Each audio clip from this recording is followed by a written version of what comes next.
The PlayStation 5 Digital, the Xbox Series S. Which should you spend your money on? Let's do this versus series. This is the first time I'm doing a versus for consoles. But in this video, we're going to do a versus. The PlayStation 5 Digital versus the Xbox Series S. And honestly, this video is going to be more conversational style. It's not going to have a lot of, production in the sense of cinematography. It's going to be my honest, off-the-cuff opinions on these two platforms.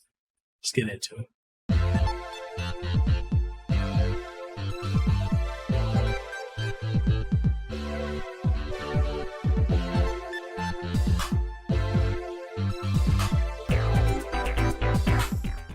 All right, guys, this is Mekel, Kasanova, Hawaii content creator. And yeah, we're going to be diving in and talking about these two platforms. These are the two digital editions of the next generation consoles. Both are relatively hard to find, damn near impossible to find in retail unless you're trying to get the Xbox Series S, which is a console I think a lot of people are sleeping on. I think a lot of people are not giving this a fair shake, and I think a lot of people think that this is not worth their time, and I think a lot of people are just missing the mark with this because this is a really great platform. But then again, a lot of people on the PlayStation 5, and for some reason, the digital edition is the most elusive version of this platform. You can almost never find this anywhere. Even when this was in stock, it went out in seconds and you could get the PlayStation 5 with the disc. But really, it comes down to, my opinion, what type of gamer are you? What type of games do you like to play? There's a lot of parity between these two platforms. And I will be honest, this is where making my arm tired holding it like this. But the PlayStation 5 Digital is way more powerful than the Xbox Series S. There's a lot of parity when it comes to games because a lot of the same games are on both platforms, so do keep that in mind. The biggest thing is exclusives. I think we need to have a conversation about that because exclusives mean different things to different people. For me, exclusives means I can only play it on this platform. A lot of people tout PlayStation 5 exclusives, when in reality, PlayStation 5 has very few exclusives. I don't count Miles Morales. I don't really count Demon's Souls because they're on other platforms, even if they are inferior versions to the ones that you play on PlayStation 5. I will say, a few exclusives that it does have, Returnal, Ratchet and Clank, are absolutely stunning, right? Absolutely stunning, and are some of the best, representation of what this console is about. But performance-wise, this is a console that can play games at 4K at 120 hertz. So if you have a TV that supports HDMI 2.1, then you can play 4K 120 all the way up to supposedly 8K. They do tout that, but 8K gaming isn't really there. I think they promote that because they want to say it's future-proof if you purchase it. I get it, but we're not gaming in 8K right now. Even PC games aren't gaming in 8K. It's just, that's a benchmark that we're just not at the moment at. But you can do 4K. I will admit a lot of games, even between the PlayStation 5 and the Xbox Series X, a lot of games do more often than not look better if they're multi-platform. They look better on the PlayStation than they do on the Xbox. No, that's not every game. Not every game is like that. There's some games that just run better on the Series S and Series X than they do on the PlayStation. But neither here nor there. So talking about this, you've got PlayStation exclusives. You've got, if you're really into Japanese games, like role-playing games, action games, this has way more options than this. This is catching up because more developers are making the effort to put their games on here. Especially if you're into fighting games, way more options on PlayStation than on the Xbox, which is interesting given the Xbox 360 era. Japanese games, action adventure, role-playing, fighting games, exclusives. You can't really go wrong with PlayStation 5. The things I dislike about the PlayStation 5, both disc and digital, is the storage. 630 something gigs, 650 something gigs, a 1 terabyte drive. Yeah. A lot of false advertising there, right? If you're playing AAA titles, that's going to eat up a lot of your storage. I would not suggest putting PlayStation 4 titles internally on this unless you just really want quick access to it or you don't have an external drive. And I don't like how massive this thing is. It's annoying. It's really hard to put in places. And this is the lighter one compared to the other that's sitting up here mounted where I will not be taking it down. But yeah, I understand they want to go for like a futuristic spacey type of look to it, but I don't like the look of it. I don't like how big it is, and I don't like how difficult it's going to be to add an SSD, an M.2 SSD to the extra bay that's in it because you got to take it apart. And I don't like the sound of snapping it out to get to the internals. You dropped the ball there. I mean, PlayStation 3, PlayStation 4 were easy to swap out the hard drive to put an SSD in there. This is not. Why? I don't understand that. It's stupid that you've got to literally dismantle this thing and pray to God you don't break this or snap this bitch in half. Anyways, but yeah, that's the PlayStation 5. So, at this point, let's talk about the Xbox Series S. Small, compact, easily one-handable,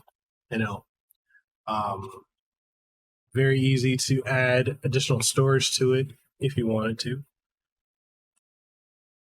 Expensive, $219 to add an additional terabyte, which is stupidly expensive.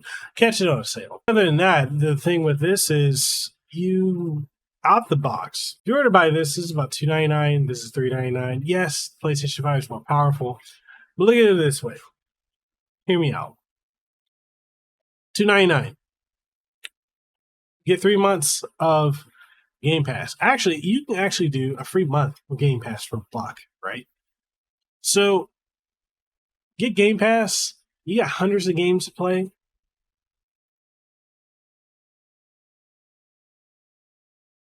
So $300, you got hundreds of games to play. And they're games, both AAA games, plus every game from Microsoft, Bethesda, since they own Bethesda now, the back catalog of games, all the way back to the original Xbox. And you get major discounts on games if you want to buy them digitally. You don't get anything like that with PlayStation 5. So economically speaking, this, to me, is a better value. Now, performance. PlayStation 5 digital, like the PlayStation 5 with disc, can play games 4K at 120 Hz with HDMI 2.1. HDMI 2.1 is not an industry standard yet. There are not a lot of monitors and TVs at the moment that can take advantage of them. The ones that can are ridiculously expensive. They're upwards 500 and more, if not more than that. This can do 1080p 240, 1440p 120. Can it do 4K gaming? Kinda, not really. Some games can run at 4K at 60, such as the Ori games. They allow you to run at 4K, and they look absolutely beautiful. Hades runs at 4K. Majority of games are going to run at either 1080p or 1440p. Now, to the casual, they really won't notice it if they don't have the accurate equipment to utilize, like a proper monitor or a proper TV. you won't really be able to see the difference between 1080 and 1440p or 4K, other than like more details in the image as you go up. But if you've got a TV or a monitor that can utilize 4K and HDR, or even an 8K TV if you can afford those, then it's a solid go. Game Pass is such a revolutionary thing. A lot of people are sleeping on it. A lot of people dislike it just because they feel like, oh, I don't own the games. But the fact that every major Xbox game coming out, including the upcoming Halo Infinite, comes to Game Pass, meaning you're not spending any money out of your own pocket other than what you're paying for Game Pass to play a game that just came out, beat it, play it online with other people, play it locally with other people, and when you're done with it, get it off your drive, and you won't have spent $60 or more. I guess the other thing, too, in comparing the Xbox and the PlayStation, price of games. So a lot of PlayStation games are now going to be starting at $79.99 or $69.99. Xbox games are still at $59.99, so there's that. A lot more. I think Xbox has way more sales than PlayStation, and more often, especially if you are a Xbox, Game Pass wielder or even an Xbox Live Gold member, you get a lot of discounts. On top of Xbox Game Pass, if you got Game Pass Ultimate, not only can you play games on your Xbox, you can also play them on your PC. You can also play them remotely and play them on your phone. You also get EA access and get to play EA games. Not a lot of people have strong feelings towards EA, but you get access to EA games and get to play them, the whole catalog of what they have available on the platform, along with discounts on future games that come out and trials too. You don't get that on the PlayStation. I mean, you do get EA access, but they don't bundle it in with a game like anything. There's nothing comparable on PlayStation 2 Game Pass. Now, other thing, I want to compare the controllers. The PlayStation controller is rechargeable, roughly depending on the brightness setting. I would say the DualSense controller will probably last you about 4 to 5 hours. You could probably push 6 to 7, maybe 8 hours if you really dim the LED strip and if you lower the intensity for haptic feedback. Haptic feedback, that's the other thing too. That's really amazing. But yeah, I've gone on record before saying that I like the novelty of being able to charge the battery and not need to, use AA batteries. But over time, that charge and the battery expands, it wears out, it doesn't hold a charge as long. So that's an issue that I think that people should consider. Now, when it comes to the Xbox controller, you're still utilizing AAA batteries. A lot of people shit on Xbox for that. Think of it this way. You can always slap batteries in here. Batteries do last a long time. It does have a power saving functionality kind of built into the controller itself where it doesn't, like when it's not in use, it cuts itself off. I absolutely love that it does that. So, yeah, batteries last, AA batteries last long. And if you want, just get a plain charge kit if you don't want to use removable batteries. And it's something that, plain charge kits are relatively dirt cheap. And, they usually come with 2 or 3 packs of batteries. And those batteries, they last a long time on a charge. So, anyway, as far as games, first-party games, I talked about that, Game Pass and whatnot. There are going to become more exclusives that will be coming out. Bethesda games will be exclusive. All the studios that Microsoft has bought out are going to be producing exclusive games for this. Who knows? The next Fallout 5 might be exclusive to this. Next Wolfenstein, the next Doom. We already know Hellblade 2 is going to be exclusive to Xbox. So there's that, Size. I think it really comes down to, I'm carefully doing this. It really comes down to what type of games do you like to play? Where are your friends playing? What do you want to play? And you can go from there. $100 difference between the two of these. That $100 difference, there's a substantial power difference between these two. But I kind of always felt like the Xbox interface and network have always been superior to the PlayStation. So a lot of multi-plat games, I usually play it on the Xbox, and exclusives, I go to the PlayStation, which that's just how I do it. Also, fighting games. Fighting games are way more on the PlayStation than they are the Xbox, which is interesting because the 360 era, it was equal, but the One and PlayStation 4 era, that changed. Although this era seems like it's going back to being available on both. So really comes down to, what do you prefer? I'm a gamer. I've been gaming for 30 years. So for me, I play both. I play the Switch. I've got retro consoles. I've got a gaming desktop and a gaming laptop.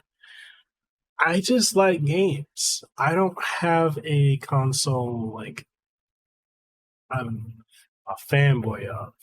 I play more PlayStation for fighting games and JRPGs, but Xbox is starting to get a lot of that. So, like I said, there's a parity between the two, and it really comes down to, what do you want? So, yeah, that's my thoughts. What do you guys think? Are you team PlayStation? Are you team Xbox? Are you team gamer who don't give a and you've got both? I didn't want to say it, but honestly, if you don't give a fuck and you've got both, then sound off down below.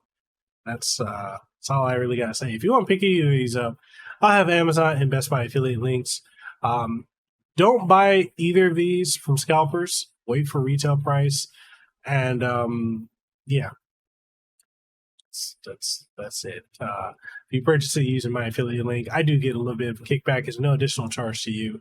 Those who are supporting the channel, so I greatly appreciate that. If you want to take the conversation further, we do have Discord. We got Gilded as well. Links for those down below. If you want to support the channel, we do have Patreon. We got channel memberships. We got merch on TeePublic and Teespring. We got all kinds of ways. Super chats, all that. Shout out to the people that have been channel members, that have been Patreon supporters, coffee members, Subscribe Star supporters. You guys have been really amazing on this journey that I've gone on for the last couple of years. I've been full-time. Without you guys, I wouldn't be able to do this, so I greatly appreciate you guys for every single thing that you guys do. If you want to become one of those, hey, I welcome you on board to join the family. All that being said, though, I'm Mekel Kasanova. I'm signing out. I need to get back to recording content. I got a lot of games to review. There's a lot more coming to this channel. Deuces, wow. Too sweet. Be the elite. See you on the next one. Happy gaming. What's Harris Heller's outro? Anyway. Peace. Mahalo for making it to the end of the video. I really appreciate your support by those of you who like the videos, who watch and who subscribe. And for those of you who are my Patreon supporters, thank you for your continued support because you help make this possible. If you enjoy my work and you'd like to support what we do have Patreon on patreon.com/MekelKasanova. We also have Coffee as well as Subscribe Star. So there's various methods if you want to support the work that we do here. We also have channel membership, so make sure you check that out. That way you get up to date on all the latest and greatest content that comes here and first, and exclusive content as well. And if you enjoy the work that I do and you haven't already, make sure you subscribe to the channel. So with that being said, Mekel Kasanova, Hawaii content creator. I hope to see you on the next one. If you haven't already, make sure you hit the subscribe button and ding the notification bell. And all that being said, I'll see you on the next one. Peace.